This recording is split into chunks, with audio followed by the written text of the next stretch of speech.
yang menyesuaikan diri. Seperti saat kita memesan pencuci mulut yang sebenarnya tidak kita inginkan. Kita mengatakannya benar kepada orang lain, tetapi sebenarnya tidak untuk diri kita sendiri. Kita berpikir bahwa kita bebas dari pengaruh. Kita melihat melalui kabut faktor eksternal untuk membuat keputusan yang objektif dan kuat. Namun, Berger menunjukkan bahwa pengaruh ini seringkali begitu kuat dan tertanam dalam sifat kita sehingga hampir tidak mungkin untuk menolaknya. Dan tidak hanya berlaku untuk manusia, banyak hewan juga terpengaruh oleh pengaruh ini.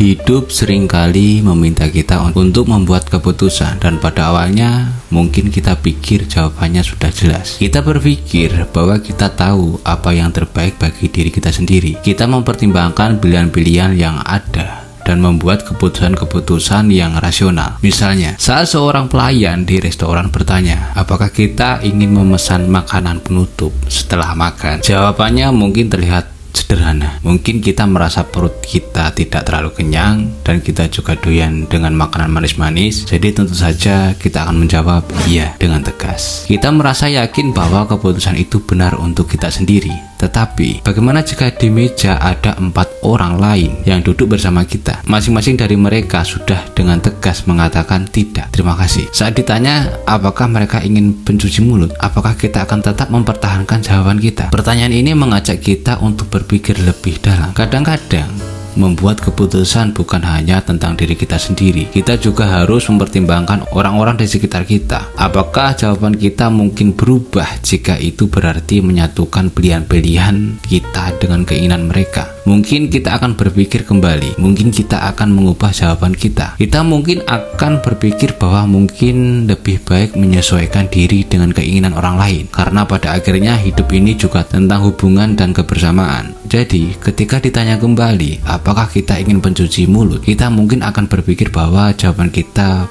bisa berubah. Kita akan mempertimbangkan bahwa menjaga keharmonisan dan keselarasan di meja makan itu penting. Dan mungkin kita akan menjawab dengan lebih rendah hati, sama seperti teman-teman saya juga akan menolak. Terima kasih. Dalam bukunya yang baru, Pengaruh Tak Terlihat, Kekuatan Tersembunyi yang Membentuk Perilaku, Jonah Berger, PhD dari Stanford dan Profesor Pemasaran di Wharton School, University of Pennsylvania, menjelaskan apa yang terjadi di sini. Berger merujuk pada percobaan tahun 1951 oleh Solomon Asch yang juga memiliki kesamaan dengan apa yang kita lihat di restoran. Asch menanyakan kepada sekelompok orang, garis mana yang sama dengan garis ini, A, B, atau C? Meskipun jawabannya jelas, banyak orang menjawab C.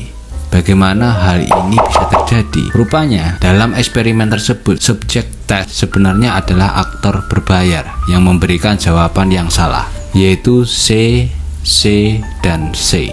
Mereka mempengaruhi subjek lain yang menyesuaikan diri. Seperti saat kita memesan pencuci mulut yang sebenarnya tidak kita inginkan. Kita mengatakannya benar kepada orang lain, tetapi sebenarnya tidak untuk diri kita sendiri. Kita berpikir bahwa kita bebas dari pengaruh. Kita melihat melalui kabut faktor eksternal untuk membuat keputusan yang objektif dan kuat. Namun, Berger menunjukkan bahwa pengaruh ini seringkali begitu kuat dan tertanam dalam sifat kita sehingga hampir tidak mungkin untuk menolaknya. Dan tidak hanya berlaku untuk manusia, banyak hewan juga terpengaruh oleh pengaruh ini, bahkan kecoa pun tidak terkecuali. Pada tahun 1969, Robert Sheehan mempelajari efek kerumunan pada kecoa balap dan hasilnya sungguh menakjubkan. Kecoa berlari lebih cepat ketika mereka ditonton. Ternyata tidak semua penonton sama. Ketika robot membuat balapan menjadi lebih sulit, mereka justru berlari lebih lambat. Penelitian menunjukkan hal yang sama terjadi pada manusia. Ini berarti ada lebih baik mencari tempat pribadi ketika Anda melakukan sesuatu yang sulit. Sementara ketika Anda melakukan sesuatu yang mudah, berkumpullah di sekitar orang lain. Jonah Berger menjelaskan bahwa kerentanan terhadap pengaruh eksternal ini tidak selalu baik atau buruk. Jika kita tidak dapat bereaksi secara tidak sadar terhadap berbagai situasi kehidupan, itu akan menjadi sangat tidak efisien. Namun,